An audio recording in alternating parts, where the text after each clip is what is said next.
রূপসী ঝর্ণার মৃত্যুকূপ বলা হয় এটাকে। Hello everyone, this is Kamaldaha trail. আপনারা চট্টগ্রাম কিংবা ঢাকা যে কোনো জায়গা থেকেই চলে আসতে পারবেন ইজিলি কমলদহ রূপসী ঝর্ণার মধ্যে।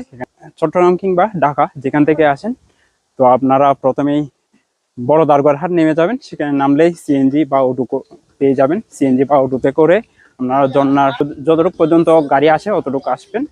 এরপর থেকেই আপনারা পায়ে হেঁটে যেতে হবে আমার মতো এভাবে।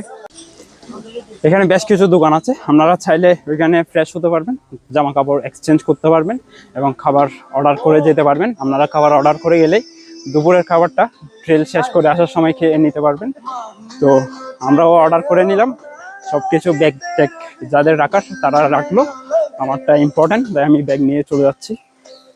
আর এরপর বাকি পথ যেতে যেতে কথা হচ্ছে।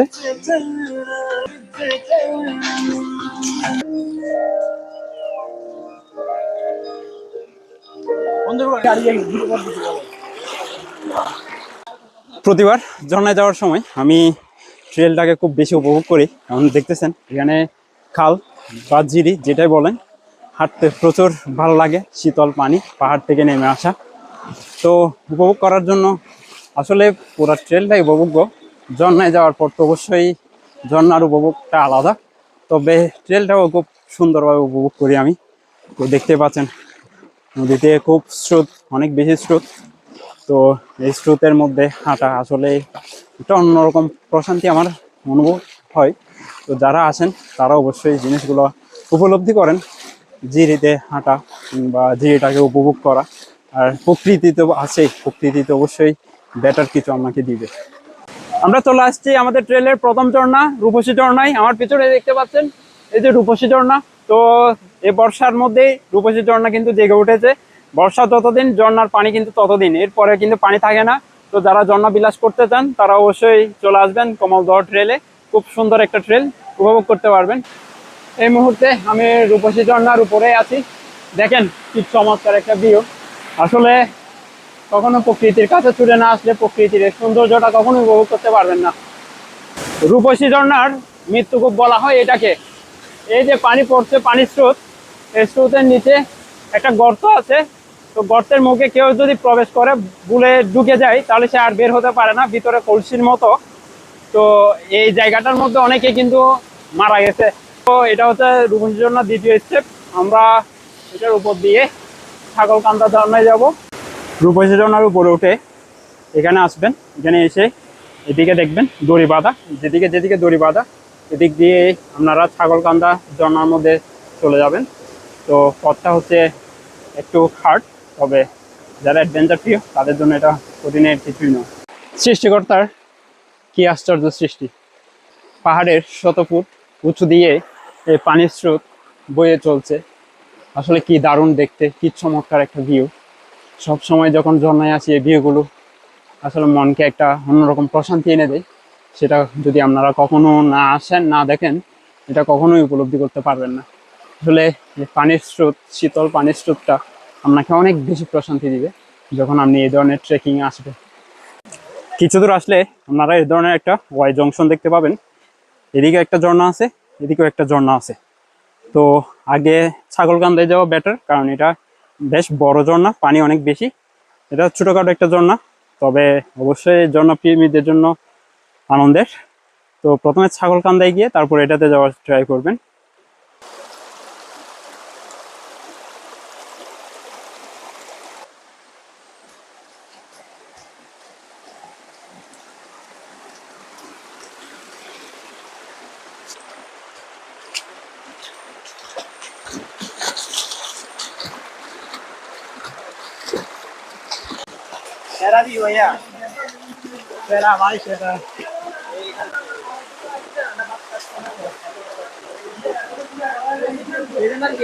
Focus on Ali. আসলে আমি 100 বছর হাঁটতে চাই এই পাহাড়ি ঝিরিতে, পানির শব্দ শুনতে চাই হাজার বছর ধরে। এই পানির কলকল ধ্বনিটাই আমাকে খুব বেশি মুগ্ধ করে। মুগ্ধতার জন্যই ঝর্ণা বিলাসে আসা, আর সাথে পাহাড়ি জিরিগুলা খুব বেশি উপভোগ করা। এত বেশি উপভোগ আসলে আমার জীবনে অন্য কিছু হয় না, ততটা বেশি হয় এই পাহাড়ি জিরিগুলো। পানির শব্দগুলো যদি একবার শুনেন কি সুন্দর ধনী পানি তার ছন্দে বয়ে চলছে পাহাড়ি ঝিরির মধ্য দিয়ে, সেটাই সবসময় মুগ্ধ করে আমাকে।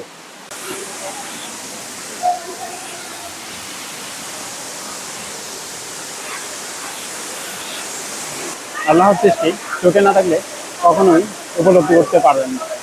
আর সেই উপলব্ধিটাই করবেন যখন আপনি ট্রেকিংয়ে বের হবেন, ঝর্ণা বিলাসে বের হবেন। এই যে দেখেন কি চমৎকার একটা ভিউ। আসলে এই ছাগলকান্দা ঝর্ণা, এটা সাধারণ একটা ঝর্ণা, মন জুড়ে যাচ্ছে আসলে দেখলে। আমি আছি এখন ছাগলকান্দা ঝর্ণার উপরে। উপরে উঠলেই এরকম একটা সুন্দর জিরি চোখে পড়বে, খুব সুন্দর। আসলে এই জিরিগুলোতে সময় কাটানো আসলে অনেক প্রশান্তি, এগুলা বলে বোঝানোর মতো না। তো যারা আসবেন সৌন্দর্য উপভোগ করবেন, সৃষ্টিকর্তার একটা নিয়ামত মনে করতে পারেন এই সৌন্দর্যগুলো। আসলে সৃষ্টিকর্তা এত সুন্দর করে এত কিছু তৈরি করে দিয়েছে শুধু আমাদের জন্যই, মানব কল্যাণের জন্যই। আমরা সেগুলো উপভোগ করি হয়তো এই জন্যই। মানে রাসূল সাল্লাল্লাহু আলাইহি ওয়াসাল্লাম বলেছিলেন যে তোমরা ভ্রমণ করো, ভ্রমণে বের হও। তো ভ্রমণে বের হলে আসলে সৃষ্টিকর্তার নিদর্শন যত দেখবেন, হয়তো আপনার মন ভালো থাকলে আপনি সৃষ্টিকর্তার প্রশংসাই করবেন সবসময়। তো এই জায়গা থেকে কিন্তু অনেক ভালো লাগার কাজ করবে। যাদের মন মানে অশান্ত, তারা যাতে চলে আসে, আমি তাদেরও বলবো আপনারা আসেন, ট্রেকিং আসেন, ঝর্ণায় আসেন, মনটা শীতল হয়ে যাবে। আর সময় হচ্ছে এই 1-2 মাস, 1-2 মাস পর বৃষ্টি কমে গেলে আপনি আর এগুলো পাবেন না। তো ছাগলকান্দা ঝর্ণার উপরে উঠে আমরা এই জিরিটা পেলাম। এরপর পরবর্তী ঝর্ণাগুলো আপনাদের দেখানোর চেষ্টা করব।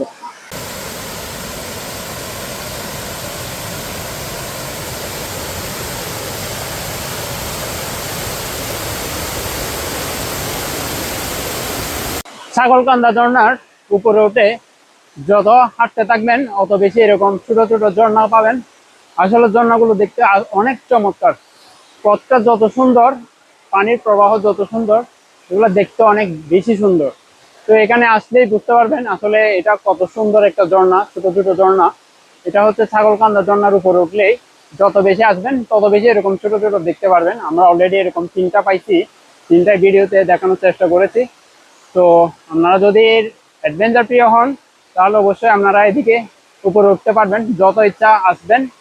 আসলে মজা পাবেন, অনেক আনন্দ পাবেন যদি নেচার প্রিয় হন। নেচার প্রিয় হলে, প্রকৃতি প্রেমী হলে অবশ্যই আপনার ভালো লাগবে। আর ক্লান্তি ক্লান্তি লাগবে অবশ্যই, যদিও বা ট্রেকিং এর পথ, কিন্তু প্রশান্তিটা অনেক বেশি, ক্লান্তির চেয়ে প্রশান্তি বেশি। যখন আপনি এসব দেখবেন না, তখন সকল ক্লান্তি চলে যাবে, অনেক দূর চলে যাবে। তখন প্রশান্তির সাগরে মনে হবে ডুব দিয়েছে। তো আশা করি যারা আসবেন তারা অনেক দূর পর্যন্ত আসতে পারবেন, তবে সময় নিয়ে আসবেন, সকাল সকাল চলে আসার চেষ্টা করবেন, না হয় সন্ধ্যা হয়ে গেলে আবার আপনাদের যেতে অসুবিধা হতে পারে। আজকের মতো কমলদহ ট্রেল এখানে শেষ করতেছি, কারণ এরপরে গেলে খাল ছাড়া আর কিছু দেখতেছি না, আর সময়েরও একটা ব্যাপার স্যাপার আছে। তাই আমরা ছাগলকান্দা ঝর্ণার উপরে উঠেই বেশ কিছু স্টেপ আসলাম, এরকম অনেকগুলা জিরি, অনেকগুলো ছোট ছোট ঝর্ণা আমাদের দেখাইলাম। তো আজকে কমলদহ ট্রেলের এতটুকু পর্যন্ত, শেষ পর্যন্ত এসে আমরা আবার ব্যাক দিচ্ছি। আরো 2-1টা ঝর্ণা আছে, ওগুলো দেখবো, দেখে আমরা আজকের ট্রেলটা শেষ করব। আমরা আবারও ওয়াই জংশনের দিকে ব্যাক দিচ্ছি, কারণ ওয়াই জংশন থেকে আমরা হাতের ডানে গিয়ে আরও কয়েকটা ঝর্ণা আছে, সেগুলো দেখব, সেগুলো উপভোগ করব। তাই এখান থেকেই রওনা দিয়ে দিলাম ওয়াই জংশন পর্যন্ত, এবং ওয়াই জংশনের পর ডান পাশ থেকেই দেখতে থাকুন আমাদের পরবর্তী ঝর্ণা। আমরা প্রথম ওয়াই জংশন থেকে ছাগলকান্দা গেছিলাম, ছাগলকান্দা গিয়ে উপরে গিয়ে অনেক জিরি দেখাইলাম। এরপর ওয়াই জংশন হয়ে আবার যখন ফিরে আসছিলাম তখন ছোট একটা সামনে ঝর্ণা পড়ে। তো ঝর্ণাটা হচ্ছে আপনারা দেখতে পাচ্ছেন। তো এরপর ঝর্ণা পড়ার পর আবার ঝর্ণার উপর দিয়ে উঠলে একটু এখানে আবার ওয়াই জংশন। আমার পিছনে দেখেন এদিকে একটা রাস্তা চলে গেছে, আমার পিছন দিকে সোজা, আরেকটা হচ্ছে এদিকে। তো দুদিক দিয়ে 2টা ঝর্ণা আছে, একটা হচ্ছে ছাগলকান্দা 2 বলে, আরেকটা নাম আমার জানা নাই। তো আবারও ওয়াই জংশন থেকে 2 দিক দিয়ে কিন্তু 2 দিকেই ঝর্ণা আছে, তো আপনাদের সেগুলা দেখাবো। ওয়াই জংশন থেকে প্রথমে আমরা বামে যেটা গেছে, বামের রাস্তা দিয়ে যাত্রা করতেছি। ওইদিকে হচ্ছে ছাগলকান্দা 2, আর ওইদিকে নাকি রিয়ানছড়ি ঝর্ণা। তো আমরা আগে ছাগলকান্দা 2 থেকেই ঘুরে আসি। এখানে ভিতর দিকে যাওয়ার সময় মনে হচ্ছে পাথুরের রাস্তাগুলাই অনেক সুন্দর। তো যদিও বা পাথরে হাঁটা একটু কষ্ট, তবে সৌন্দর্য অনেক বেশি।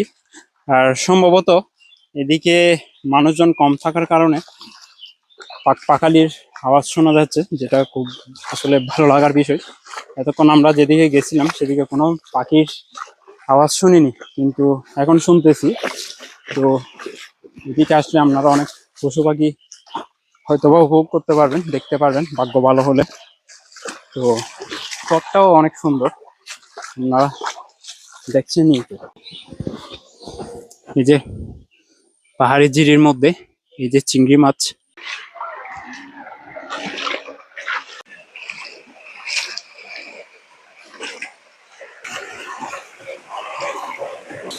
অবশেষে আমরা ছাগলকান্দার ঝর্ণায় চলে আসছি।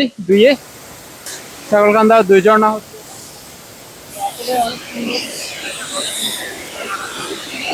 তো সৌন্দর্য যদি দেখতে হয় আপনাকে অনেক কষ্ট করতে হবে। এই জন্যটা আসলে অন্যগুলো থেকে অনেক দূরে ছিল, হয়তো বা ট্রেকিং পথে অনেক বিজি ছিল, একটু কষ্টকর ছিল। তো আপনারা যারা আসবেন অবশ্যই যাদের এনার্জি তারাই আসতে পারবেন, না হয় হয়তো বা আপনাদের আসা সম্ভব হবে না এই ছাগলকান্দা 2 ঝর্ণায়। এই পাহাড়ি ঝিরি ধরে হাঁটতে আসলে অনেক ভালো লাগে, খুব শীতল ঠান্ডা পানি, আর ঝিরির মধ্যে অনেক স্রোত। তো বর্ষাকালে আসলে এই স্রোতগুলো পাওয়া যায়, তো বর্ষা ছাড়া আসলে এই ঝিরিগুলো একদম শুকায় কাঠ হয়ে যায়।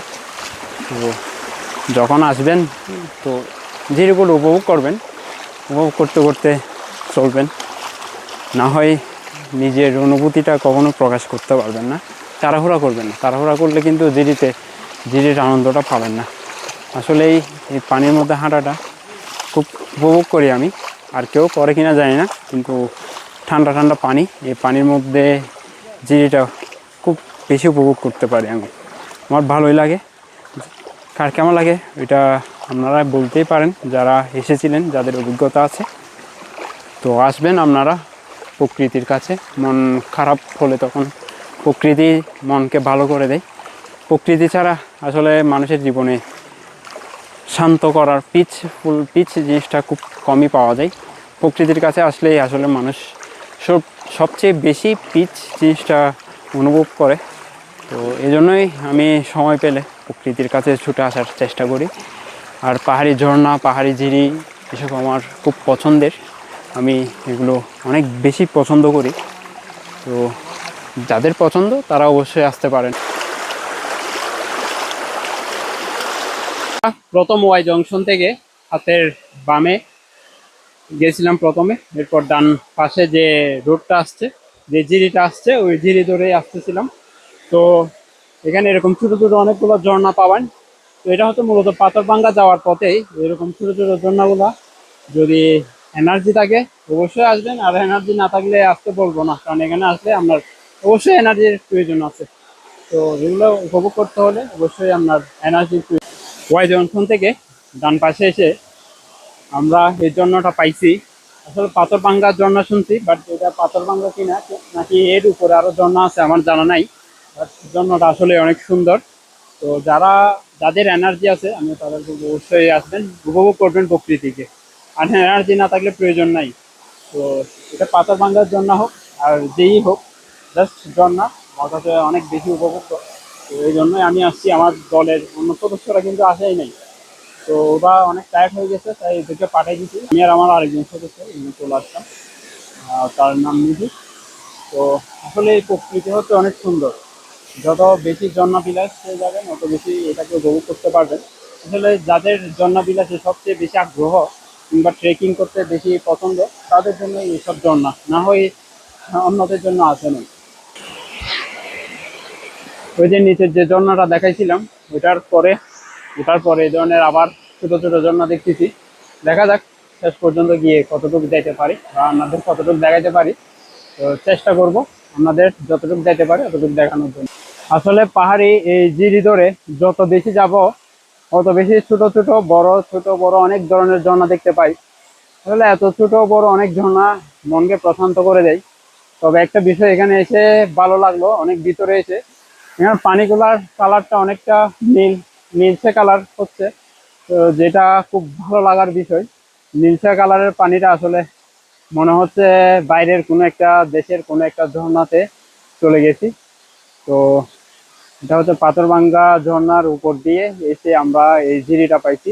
তো এই ঝর্ণাটা পাইছি, অত বড় না, তবে যারা প্রকৃতি ভালোবাসেন তাদের জন্য অনেকটা প্রশান্তিময় বলা যায়। অবশেষে পাথরভাঙ্গা ঝর্ণার এটাই মেবি লাস্ট স্টেপ। এরপরে আর কোনো স্টেপ আছে বলে মনে হচ্ছে না আমার। আর উপরে যাওয়ারও তেমন একটা সুযোগ নেই, সময়ও কিন্তু অনেক বেশি পার হয়ে গেছে। তো যার কারণে শেষ পর্যন্ত এই ঝর্ণাটা দেখে মন ভরে গেছে। আসলে আমি জানি না ভিডিওতে আপনারা কেমন দেখতেছেন, বাট একটা জিনিস হচ্ছে সরাসরি দেখে মন ভরে গেছে। খুব সুন্দর, ছোট একটা জন্য বাট অসাধারণ একদম। এটাকে অসাধারণ না বললে পারতেছি না, জাস্ট ওয়াও বললে, অ্যামাজিং বললে কোনো ভুল হবে না। অ্যামাজিং বললে এটা কখনোই ভুল হবে না। দেখেন কি চমৎকার একটা ঝর্ণা, আসলে মনটা ভরে গেছে এখানে এসে। তো যা কষ্টটা সার্থক হয়েছে এখানে এসে। অনেকেই তো আসলো না, তো যার কারণে ওরা দেখে নেই এটা। তো এসে মনকে অবশ্যই সান্ত্বনা দেওয়ার মতো একটা বিষয় এখানে দাঁড়াইছে। তো যারা ঝর্ণা বিলাস করবেন তারা পাথরভাঙ্গা ঝর্ণাটাতে অবশ্যই আসতে পারেন। এখানে বেশ কয়েকটা ঝর্ণা পাবেন, মন ভালো হয়ে যাবে। তো আজকের মতো এই ট্রেলটা এখানে শেষ করতেছি। আমরা ব্যাগ দিব, ব্যাগ দিয়ে দোকানে গিয়ে খাবার টাবার খেয়ে আবার চট্টগ্রাম রওনা দিয়ে দিব। তো যারা আসবেন খুব ইজিলি কম খরচে একদম নিশ্চিন্তে আসতে পারেন এই কমলদহ ট্রেলে। ধন্যবাদ সবাইকে ভিডিওটি দেখার জন্য।